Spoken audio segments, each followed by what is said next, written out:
This is the Royals POSTCAST, your instant game reaction for the Kansas City Royals.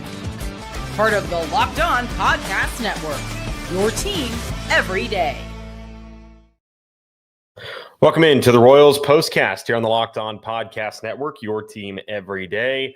I'm Chance Liebau, your host, and we come to you live after every single Royals game this season and for the rest of the seasons, because this is a show where we give live post-game reaction. If you are a fan of Jeff and Monty and you want to talk to them and hang out with them after the game, feel free. But this has been a show we've done for a past couple of months, and we are hoping to continue to do it. Appreciate you guys for being here and supporting the channel, supporting the team, and we will talk to you guys after every single Royals game. Jalen brings up in the chat, Royals lost. Anyways, what's for dinner? Dinner tonight, Papa John's. That was what was for dinner tonight. But the Royals lose 8-6. They're below 500 for the first time since August 11th. They have hit a really, really rough stretch of games. I mean, you talk about a team that is just floundering. Royals are they're done. Let's just say it. 13 games left. Royals are cooked, man. I mean, they have, according to Baseball Reference coming in today, 0.5% chance to make the playoffs. That was not an encouraging showing. You got a pretty bad day from Ryan Bergert. The Royals have now lost, since they left for Detroit, they were 66-62. They are 8-13 over their last 21. They have had a playoff spot, or at least a pretty close to playoff spot, just absolutely evaporate. They now sit 6.5 games back. At one point, they were 1 game back of a wild card spot. It's just not going to happen. It's not going to happen this season. Lots of underwhelming performances tonight. And but before we really talk about the Royals, we've had an opportunity, and a lot of people, I didn't get to watch the game last night, but if you've watched the last 2 nights, you've had the opportunity to see what it looks like when it's right. And we're going to talk about that because it's what you'll be talking about. This is what you'll be talking about. I cover high school sports as a full-time job here in the state of Kansas. This is like when a 3-5 team faces a undefeated team. You kind of feel like you're right there. You kind of feel like you're getting there. Just a couple of bounces goes your way. You feel like it's going to be right. The Phillies are what it looks like. That is, in my opinion, the best team in baseball. The Zach Wheeler injury kind of complicates things a little bit, but that's what it looks like. The Royals, and you can say what you want, the Phillies have had opportunities in October and come short.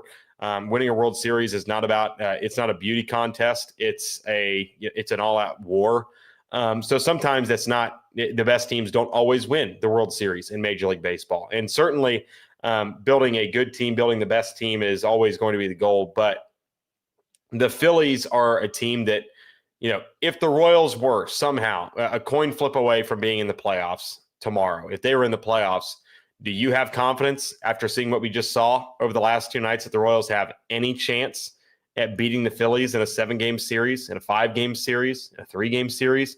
You could give the Phillies a 2-game lead in a series, and I still would have confidence that they would be able to, or you could give the Royals a 2-game lead in a 7-game series against the Phillies, and I'd have that much confidence the Phillies would be able to beat them. You can say what you want about Matt Quatraro. He hasn't been great this season. He's had his miscues. The lineups have been frustrating. There have been a lot of shortcomings on his hands.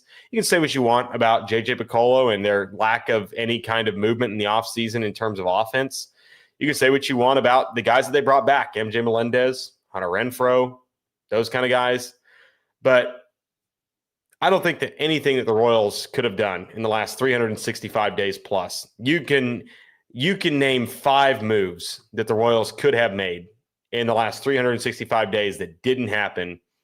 How many of them can you realistically say put the Royals in a position to be a team that competes with the Phillies, that competes with the Boston Red Sox, with the Yankees when they're clicking, with the Tigers right now? How confident are you that the Royals, as currently constructed, are a team that is going to be able at some point, unless they get significant money poured into this organization, unless they get just a blossoming of prospects that come up out of nowhere? I mean, guys, this is the most concerning thing about the Royals is that they need help and there's not help on the way. I mean, go look at Omaha. They're talking about MJ Melendez hitting for the cycle. We know what MJ Melendez is at the major league level. The best hope that this team has in terms of an impact bat coming from that minor league system, well, it's Carter Jensen. He's batting under 100 now through his first 2 weeks of big league play. The next best hope is Gavin Cross, who, in my opinion, I've seen him multiple times. I work down here in Wichita. I've watched him watched him when they play the Wind Surge. He's not special. He's not anything like we just saw for the Phillies. Is John Sherman and J.J. Picola going to fork over $40 million a year for a DH like Kyle Schwarber? I think not. They're going to win a bidding war against the Blue Jays and against the Dodgers and against the Yankees and against the Red Sox for an actual high-quality bat. No, probably not. And it's kind of like, I mean, I'm a college football fan. You see I'm repping some college football stuff tonight. I love college football. There's a reason why Big 12 teams aren't going to win a national title as currently constructed. It's going to be the SEC and it's going to be the Big 10. There's a reason why the Royals need a lot of things to go right. They needed last year to get into the ALDS losing 4 to the Yankees. They needed the best shortstop season since Cal Ripken. They needed 2 players to play outside of their minds in Salvador Perez and Vinny Pasquantino compared to what their production was up to that point. Salvi honestly had to turn back the clock that season. They needed insanely healthy years out of their entire starting pitching staff, whether it's Cole Reagans, Michael Wacha, Seth Lugo, and Brady Singer. I mean, those are 4 starting pitchers that did not spend more than 15 days on an injured list other than Michael Wacha. And now we're talking about the Royals being a team that you feel like, well, yeah, 2026 is the year. But I don't know. I mean, we just saw Ryan Bergert, who's kind of the prodigal son, the best pickup at the deadline. We saw him get tossed around a little bit by that Phillies lineup. I mean, just absolutely scorched him tonight. I was not impressed by Ryan Bergert. He's had a couple of really, really bad starts. Now, tonight was very similar to what we saw from the Guardians game, where he just had a couple of soft hits that ended up not going his way. But tonight, I mean, 3 walks through 4 innings, that just can't happen. Was not in the strike zone near enough tonight. I mean, you look at Savant right now, in the zone on 42% of his pitches. I'll pull up the Savant page right now so you guys can see. But this is just not good enough. 42% in the zone. Did not get any kind of chase. 23% chase rate. Exit velocity was not great, but he got some soft contact that just didn't go his way. Fastball was actually really solid tonight. I was actually really impressed by the Ryan Bergert fastball. That 97 was early in the first inning against Bryce Harper. That was something we haven't seen much of from Ryan Bergert this season. Cam brings up a decent point in the chat. He says at least it was a close game, though. I don't know. Was there any point in that game where the Royals felt like they were the better team, that they were going to win a baseball game? I watched that game from the first pitch to the last. There wasn't an opportunity in that game where I felt like the Phillies were sweating it all. I mean, they knew the entire game. I mean, it felt like they could have told the Royals what they were throwing, and outside of Salvador Perez, they probably wouldn't have gotten that much.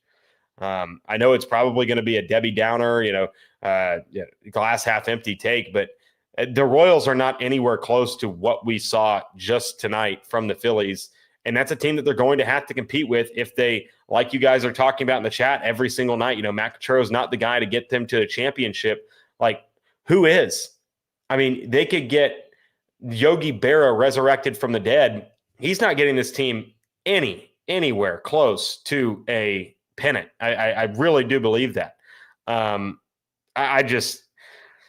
It's disheartening seeing your favorite team go up against a team that's in the same league technically, but they're playing 2 different sports, because the Phillies lineup was unbelievably different than what we saw from the Royals tonight. And we didn't see Castellanos, or we saw Castellanos in a pinch hit opportunity. But I mean, that's a lineup that started, Otto Kemp in the 7-hole. You're telling me Otto Kemp isn't any better than Jonathan India? I mean, I get it. He's got a 741 OPS. Jonathan India has been better, but guess what? The Royals are paying Jonathan India a lot more than Otto Kemp is being paid to hit 7 for the Phillies. But just an unfortunate series for the Royals. They've lost now 5 of 6 on the road trip. A road trip, they had the homestand, they had the series with the Twins, and they just let it slide away. And now they're just getting skunked out here on the road. A team that lacks mental toughness, a team that lacks any kind of mental fortitude to go on the road and win a tough game in a really tough environment. They just don't have it.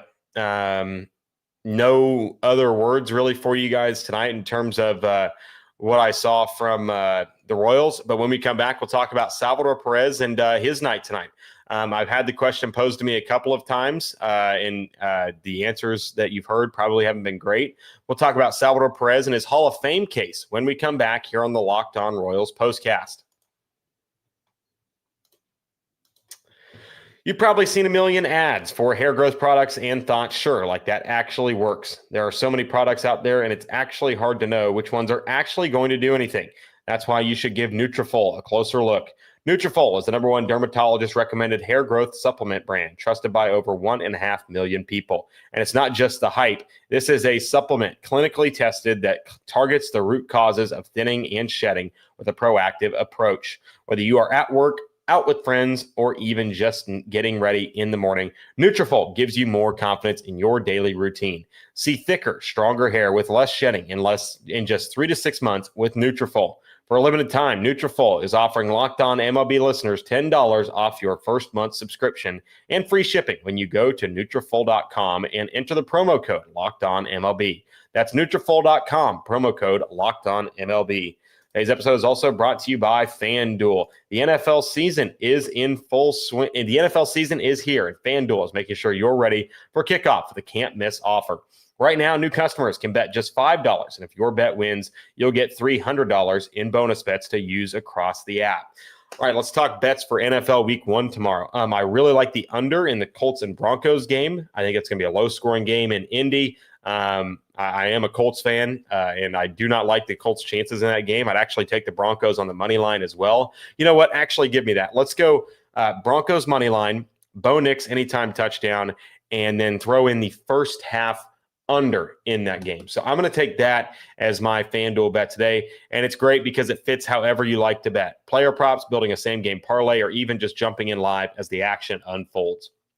So are you ready to play? Download the FanDuel app now by visiting FanDuel.com to get started. That's FanDuel.com to place your first $5 bet today. Okay, I wanted to talk about Salvi because Salvi had a big night tonight in terms of historical acumen. 300th home run becomes, I believe they said on the broadcast, the 7th catcher all time, the 7th primary catcher all time to be a 300 home run hitter. I'm going to pull up Jake Eisenberg on Twitter because he usually does a great job with stuff here, making sure that you are well informed. But Salvador Perez, 10th active player to reach 1,000 RBI, 8th primary catcher in Major League Baseball with 300 home runs. Just a fantastic career for Salvador Perez. And I've had this question posed to me a lot about whether Salvador Perez has a Hall of Fame case. I think his number will be retired by the Royals. I think Salvador Perez will be a no doubt first ballot Royals Hall of Famer. The one thing I am concerned about, though, is just I don't think he is going to be a Major League Baseball Hall of Famer. You want to talk about the most exclusive clubs in Major League Baseball history, the Major League Baseball Hall of Fame, it is bordering on cult. I mean, it is really tough to get into. And in Salvador Perez's case, you have to take into account that, he doesn't have great career wins above replacement numbers because of the fact that he was a pretty mediocre catcher defensively for most of his career. And I know that he won some Gold Gloves, but the advanced numbers don't love his career, especially before last season. You also have the fact that he missed a full season with Tommy John surgery. In his career earlier in his career, he missed almost all of a season because of an ACL injury. He is a career 264 hitter, 757 OPS. He did have something going for him for a while with the fact that he was the Major League Baseball single season all-time catcher home run record holder with 48 homers in 2021. But now that is not, he doesn't have that. The fact that Salvador Perez, his best MVP season was in 2021 and it was 7th. He has only finished in the top 10 in MVP voting once, and it was that season. And also the fact that the COVID year, he had a great season, was a Silver Slugger that season, hit 333, but also he played in just 37 games that season, a 60-game campaign. It's really tough to really tough for him to be able to consider himself a Hall of Famer. And I love Salvador Perez. He's going to go down as one of the great Royals of all time. And one of our commenters brings up he's a Gold Glover, Silver Slugger, World Series champion. And you can name probably 100 players that have those accolades throughout their career and have not made the Major League Baseball Hall of Fame because it is a very, very, very exclusive club. It's really hard to get into.